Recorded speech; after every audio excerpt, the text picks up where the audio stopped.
Bayangin, setiap tahun dunia harus memanen jutaan ton buah dan sayuran buat memberi makan miliaran orang di bumi. Tapi masalahnya, lahan pertanian makin terbatas, sementara tenaga kerja pertanian juga makin berkurang.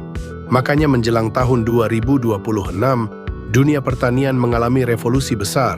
Sekarang pertanian bukan cuma soal cangkul dan keranjang lagi, tapi juga teknologi canggih, robot, mesin otomatis, bahkan drone mulai jadi asisten baru para petani. Tapi menariknya, tidak semua tanaman bisa dipanen oleh mesin. Beberapa buah masih butuh sentuhan manusia agar kualitasnya tetap premium. Contohnya mangga. Karena kulit mangga tipis dan gampang memar, petani biasanya memanen mangga secara manual menggunakan galah panjang dengan jaring di ujungnya. Dengan cara itu, mangga bisa dipetik tanpa jatuh ke tanah. Pepaya juga punya teknik panen yang unik. Petani memilih buah berdasarkan perubahan warna kulitnya supaya saat dikirim ke luar negeri, buahnya matang secara bertahap selama perjalanan. Lalu ada nangka, salah satu buah terbesar di dunia. Untuk memanennya, petani sering harus memanjat pohon dan memotong tangkai buah dengan pisau tajam. Setelah dipetik, nangka biasanya diletakkan mendatar supaya getahnya bisa keluar secara alami sebelum diangkut. Tapi kalau kita bicara tanaman skala besar,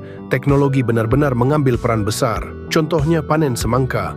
Di beberapa negara, pekerja cukup meletakkan semangka ke atas conveyor belt. Tali sawat ini akan membawa buah langsung ke truk secara otomatis. Proses panen jadi jauh lebih cepat dan risiko kerusakan buah juga lebih kecil. Kentang juga dipanen menggunakan mesin penggali khusus. Mesin ini mengangkat kentang dari dalam tanah, lalu sistem getaran memisahkan tanah dan batu dari umbinya. Hasilnya, kentang yang masuk ke kontainer sudah relatif bersih. Ada juga teknologi yang cukup unik, yaitu mesin pengguncang pohon atau tree shaker. Mesin ini menjepit batang pohon, lalu mengguncangnya dengan frekuensi tinggi. Buah yang sudah matang langsung jatuh ke kain besar yang dibentangkan di bawah pohon. Teknologi ini sering dipakai untuk memanen zaitun, ceri, bahkan kacang pistachio. Dengan metode ini, seluruh ladang bisa dipanen hanya dalam beberapa jam. Tapi tetap saja, tidak semua tanaman cocok dipanen mesin. Semua ini menunjukkan satu hal penting. Teknologi memang membantu mempercepat pekerjaan,